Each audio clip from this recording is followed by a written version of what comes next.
guys, what's going on? It's Ash here coming at you today in Raid Shadow Legends. Let's see if we're lucky to start off this video. We got a 0.5% chance to open up a legendary. Here we go, boom!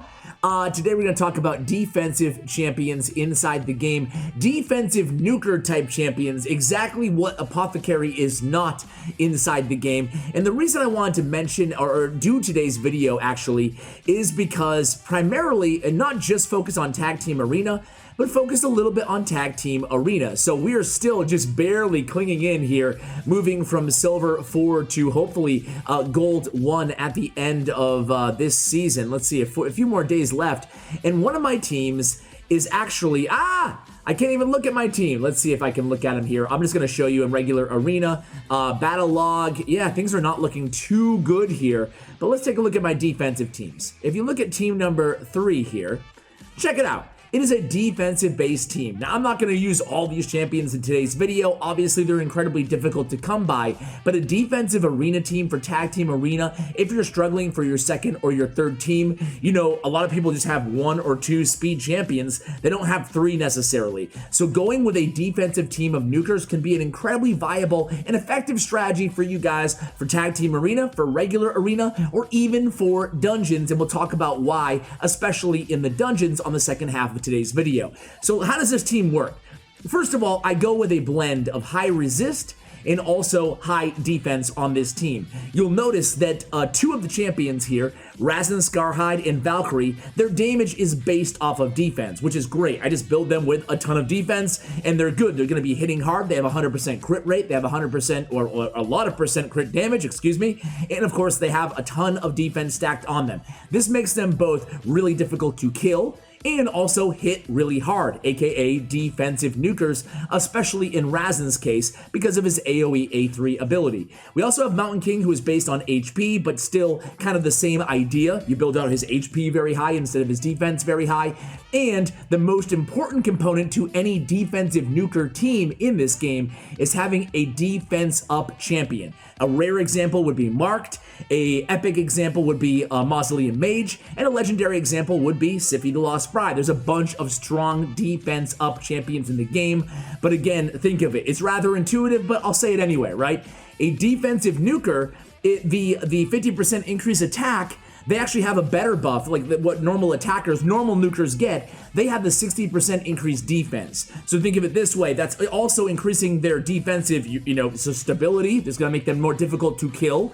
But also on top of that, it's going to make them hit harder. 60% extra defense off of their total stats. That's an incredible buff to defensive nukers, to defensive-based champions. So let's go ahead and I'm going to show you this team just in the regular arena 1 or 2 times in classic arena, and then I'll pick some more difficult teams, and then we'll show you some dungeons and how you can kind of assemble a team that is defensive-based with some defensive nukers on the team, and also why is that better than just a regular normal team, a regular attack-based team. In which situations would you use this team, and who would these champions, this kind of a strategy, this team composition, who would this benefit and impact in the game? Alright guys, so I added Razin to the lead instead of Siphi. He has 10 extra resist in the arena, which should have been the case on my tag team as well. I found a decent team here to go against, although we have way higher power. My Siphi's power is over 100,000 because I have her at like 500 in, I don't know, 30 or so resist. So that makes up a lot of account power, and of a champion's power is dictated on resist for whatever reason. Anyway, this is the squad. I actually changed out Valkyrie for Scylla the Drakes. I'm a big fan of this champion. Let's just go ahead and see how we do, and we'll see how this team kind of works. Now, without Valkyrie, I don't have that OP shield on this team, but I do have the double revivers now that I have Scylla the Drake on this team. So there goes Hegemon's first ability, trying to kind of nuke our team down. But the idea here is the other team always goes first when you have a high defense team. Okay, so Scylla the Drakes is barely alive here, but she is alive. And this is kind of how things work in the tag team arena as well. Obviously, it's still 4v4. So we get that defense up. We're going to be able to revive Scylla the Drakes with the full turn meter thanks to Siphi. But first, we're going to have our defensive nuker, Razin Scarhide, go with his A3. And we have the increased defense up, so he's doing a lot of damage there. We killed their nuker, Trunda. So now Mountain King has his abilities locked out because of Hegemon, but we're going to go ahead and might as well take a shot at Arbiter because she's going to revive anyway. So we don't get the turn meter down. Let's go ahead and revive my Scylla the Drakes, and then let's try to land a stun here to the opposing team before Arbiter can get that revival up. So the stun is on the A2. Now remember, this is defense based. She does not have the increased defense though, so she's not going to be hitting as hard as she otherwise would. We do kill Hegemon, but then Siphi reses him up on the other team. Let's go ahead and again go after Arbiter here now that Siphi has her revival down. Now we can just turn it on auto. This one is already over. And you can see here, why is this even effective? Why, and you know, how can this be effective if you don't have a bunch of legendary characters too? The idea here is still the same. That's why I tried to find a pretty challenging team to go against, is you don't have to go first with a team like this. You just have to stack your defense and try to stay alive. That's why having at least one revival type champion on your team is going to help you and go a long way with a team like this. So let's find one more arena team and let's go ahead and go into a dungeon. Alright guys, I faced a couple easy teams. I wanted to find the most challenging team I could find, and here they are. It's an Arbiter lead with 2 Revivers and Ethos. Very, very challenging team, to say the least. We'll see how we do. Can we stay alive here through Venus and Ethos? Well, Scylla the Drakes cannot stay alive, but again, we do survive. So what I can do right now is just pick Scylla the Drakes back up. Arbiter is going to go next. That's going to be a turn meter, but the good news is we are good on the A3 of Razin. That's going to reduce turn meter of all of the champions. That's a counterattack from Retribution, mastery proc on Raglan. Let's go ahead and go in with a stun on the enemies. So Scylla Drake helping out with 2 stuns on both of their DPS units. We want to take care of, we really are worried about Raglan first here. So even though Arbiter is rather low and the next to go, we want to take care of Raglan. So we're going to go with the A2 of Mountain King there. We do kill Raglan there. Going to deal with the Arbiter AoE. Let's land the block debuffs, increase speed, and increase defense. That's going to make our hits hit even harder. Now we can worry about Arbiter. And with the increased defense, you can see all of my team is going to be hitting very hard. And again, basically going through them one at a time. That's, of course, a very formidable team that we faced. But it worked out, right? It worked out pretty well. Let's go ahead and move into a dungeon, talk about a defensive team.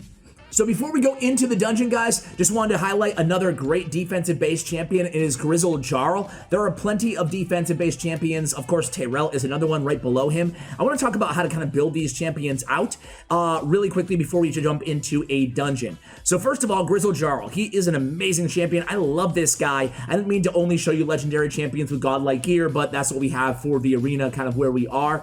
But for Grizzled Jarl, we'll use some of these epic champions inside the dungeon. I have him in very, very, I don't know what you call it, like average gear for the late game, right? I have him in a very weak chest here, and I just kind of purposely put him in average gear, more realistic gear. And the first thing we would want to do here is max out his shield, right? Shield is important for defensive-based champions. You should actually focus on shield after you focus on the middle row. So the first thing we want to do is go ahead and max out this shield because it gives you that base flat stat of defense. The next thing you want to do on your defensive nukers is obviously build them to 100% crit rate or very close to 95% crit rate on my Grizzled Jarl. After that, you can focus on accuracy if you need it for debuffs, or you can focus on crit damage if you want to build them out to be more of a nuker. Other than that, all you really have to focus on is their speed and their defense, and that's it. That's a defensive-based nuker. Now, you have the luxury of deciding how much more do you want to pile on their nukage capabilities, crit damage, meaning crit damage and more defense, and how much do you want to make them more of a support champion, you know, a debuffer, for example, with higher accuracy, or just a very speedy champion for dungeons or for arena if you want to strike first, which usually isn't the case for an arena team. Obviously, we're going for defensive-based sub-rolls, sub-stats on all of our gear, so obviously I'm looking for that here on Grizzled Jarl. Didn't get it on the weapon, but you guys kind of get the point here. Defense percentage chest is going to be imperative. You have the option of going defense percentage on the boots or speed. I always prefer speed on all my champions. I like my champions fast so they can take more turns and lap or cut in line past the opponent. So I prefer speed, but a lot of people do prefer just putting defensive percentage boots on their champions as well, provided they can get their speed from other stats on other gear, right? You don't want your champion at like 120 speed. So for this champion, for Grizzled Jarl, again, damage is based off of defense. He does have the heal reduction on his A1 and the decrease attack on his A3. I care about landing that decrease attack, so I do have him with that accuracy. And of course, on these champions, you can choose between a defense banner and an accuracy banner, depending on what you need. And crit damage, I would advise on your defensive-based nukers, you go with a crit damage amulet as well, and a defense ring, as you can see here, with a couple substat defense percentage rolls. So that is a Grizzled Jarl. In terms of his masteries, just because it's a defensive-based champion doesn't mean you can't go with the offensive tree with War Master, which I would advise War Master or Helm Smasher on your defensive-based champions. Defensive-based champions, in terms of artifact sets, you have a number of different directions that you can go with these champions. I would advise you guys consider, obviously, defense sets, speed sets, depending on the champion, and you can also go with, you know, the variety of the extra sets out there. If you have a little bit of HP, Miscreated Monster or Mountain King, for example, they do really well if you put them in a shield set as well, because shield is based off of HP. So I think that covers kind of how to build these champions. Obviously, also on the masteries, you can definitely go with a defensive tree as well. You can go with the defense and just kind of build them out with a defensive mastery, tough skin, and then just kind of scale down and go with retribution and your common stuff down there. I wouldn't really go with the unshakable, fearsome presence unless you need it. Bulwark is something that some people use, but again, on defensive-based champions, I don't find it as necessary. If you're looking for a tier 6 mastery other than War Master, consider Iron Skin, but I really don't personally advise. I would much rather War Master or Helm Smasher for my defensive-based champion to get so much more damage, even Flawless Execution, rather than having the 200 extra defense. That's more for sustainability in my eyes than anything else. So let's go ahead and execute a quick battle here in, let's just go ahead and go into Dragon's Lair with a defense-based team. We'll talk about how to assemble a defense-based team. This is certainly not one here. I'm actually leveling up Altan overnight, who is another defensive-based champion. So let me go ahead and make a team, see what I can find. Alright guys, I have a team assembled here. Of course, you're looking for an aura lead that has increased defense again, right? So I have a defensive-based nuker is going to be Razin Scarhide. I have a defensive-based kind of CC champion who's going to be Sill of the Drakes. I have a debuffer in Tayrell, obviously. I have a defense-up champion in Mausoleum Mage. And I have Grizzled Jarl, who's an all-around great kind of support/nuker champion. And let's talk a little bit, because I kind of alluded to this earlier. Why would you even want to take the time, the energy, the resources into building out a team like this? Well, beyond just tag team arena and regular arena and it being fun, a team like this can actually help a lot with progression, right? Because what the good part about this team is they aren't going to die. They're so more difficult to kill for the enemy team, whether it's PvP in the arena or PvE in a dungeon, right? Think about it. I mean, and even for faction wars, these champions are fantastic. It's unlikely you'll be able to pick out an all-defense team for faction wars unless you're just, you know, endgame already. But still, having these champions is incredibly valuable for more difficult progression content in the game. Anywhere that you're struggling, swapping in a defense-based team like this, so difficult to kill, right? We're putting out a lot of damage because of the defensive nukers on the team, and we're also just staying very, very healthy, very much alive, right? So if you're struggling on Dragons 17, Dragons 18, or any dungeon for that matter, or any area in the game, or heck, again, you just want to try out for your third team and tag team, you don't have a great speed gear, you don't have a great speed lead, consider in any of those scenarios going with a defensive-based team. The sacrifice is, of course, it's not going to be quite as fast as the most OP offensive attack-based teams in the game.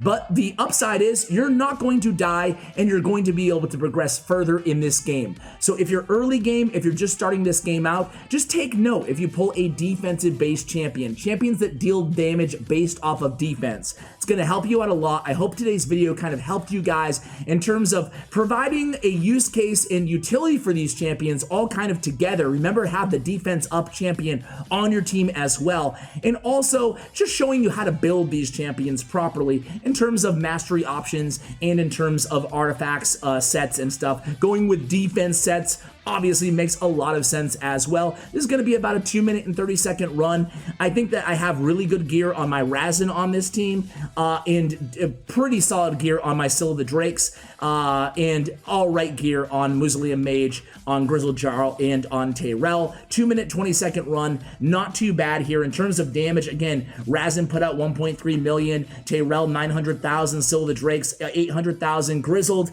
800,000, and Mage not really doing much of anything. So guys, there you have it. Hope you enjoyed this video, and as always, take care, guys.